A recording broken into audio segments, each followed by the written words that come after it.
lot of folks are interested in doing some home canning this year, and many of them haven't had any experience doing it in the past. So we're going to give you some of the basics.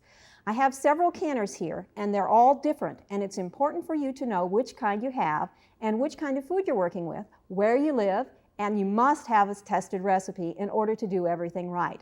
Let's look at the first canner. This is a water bath canner. We use this type of canner when you can fruits, when you can pickles, when you can jams and jellies. The temperature inside the canner will never get higher than the boiling temperature of water, which will be probably less than 212 because none of us live on the beach. So somewhere 210 or maybe less, the higher you go in altitude, the lower the temperature will be. This is the reason it's important for you to follow a tested recipe, because you must know exactly how long the food has to be processed. Now, in any type of canner, you'll need to have a rack. This particular canner, which you can get for around $15, comes with a rack. If you have a big pot or a big kettle that you want to use, you can do that, but you need to formulate some kind of a rack, either a cake rack or something like that, that you can put on the bottom. The food needs to be up high enough that water can circulate underneath, and that keeps the temperature even throughout the container. Now, the other trick with a water bath canner is that the water has to cover the tops of the jars. So what you need to do is figure out what size of jar you're going to get, fill it up with water to the level where you think it will be with the rack in there, and then make sure that you've got at least 1 to 2 inches of water above the jar and another 2 inches above that so that you have room for the water to boil. Otherwise, you're not going to process the food sufficiently because the temperature inside the jar is not going to be hot enough. Now, the next couple of canners are similar but not identical. These are pressure canners. You use them when you can meats and vegetables that have not been pickled.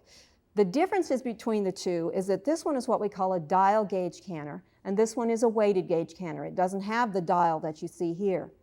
Again, with this type of canner, you need to have a rack. This is the kind that generally comes with them. These types of canners will cost you somewhere around $65 for the standard basic model that you see here on up. If you get a double stack, it'll probably add another $20 to it. Get different kinds of metals that they're made out of, and you can add substantially more to them. But the basic models run about that.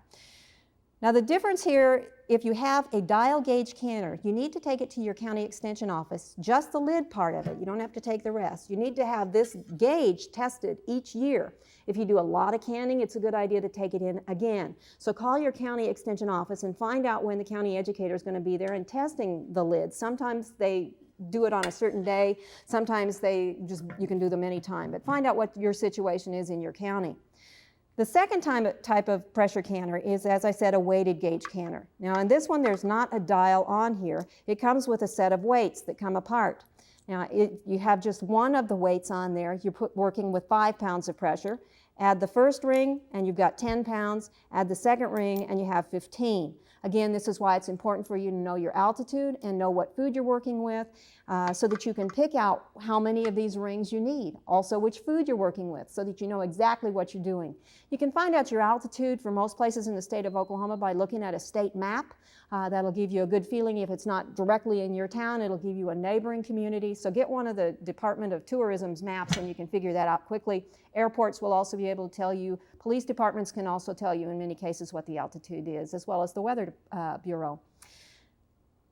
You must follow recipes very specifically. It's perhaps even more important with a pressure canner than it is with a water bath canner, because when you're talking about the kinds of spoilage that can occur with low acid foods like meats and vegetables, you're talking about the things like botulism toxin that can cause poisoning without ever affecting the look of the food, the taste of the food, or any other aspect as far as eating. So it's important that you follow directions for times, temperatures, and so on. The differences as far as canning between these two, this one you can see you have a dial gauge. It tells you 5 pounds, 10 pounds, 15 pounds pressure. As you build up to that, you'll have about 2 to 3 inches of water in the bottom of this canner. Then you put in the food in its containers. You let the steam come pouring out of here for 10 minutes and slide the weight over it. Then you let the pressure build up to where you are supposed to have it. Maybe it's 11 pounds pressure, 12 pounds pressure based on your altitude. Then you must begin to count your timer there. If the pressure falls below where it's supposed to be, you have to bring it back up and then start your time all over again, because any break in the proper temperature can result in food that's underprocessed. With this type of canner, you simply, again, evacuate the steam for about 10 minutes, then you slide the weight over, depending on how many pounds of pressure you're using, and it will begin to jiggle fairly shortly.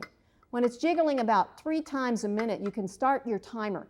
If it jiggles at 3 times a minute or at 60 times a minute, it's still going to be the same amount of pressure and the same amount of temperature inside the canner. So it's just a matter of what kind of person you are. I tend to like this one because I can stand across the room. If I'm using a dial gauge canner, I feel the need to watch it very much more closely and hover over it more. So just, it's personal preference. A weighted gauge canner may also work a little bit better for you on an electric heating unit. Then the dial gauge will work very well on a gas because you're able to adjust the heat in small increments and not have to wait as long for the heat to adjust again to the temperature that you're thinking you're going to move it to. Again, the 3 key things here: follow a tested recipe, know what your altitude is, have a good timer, and then you can do home canning very successfully and have good results next winter and the year after. But you got to know what you're doing and be one of those persons who stays within the lines and is able to follow directions really closely for this to be a good method of preservation for you. We hope you've enjoyed this classic from the Oklahoma Gardening Vault. Remember, even though these tips and techniques are timeless, there's always something new to learn in the world of gardening. By subscribing to both Oklahoma Gardening and OK Gardening Classics, you'll have access to a wealth of gardening knowledge, both classic and contemporary.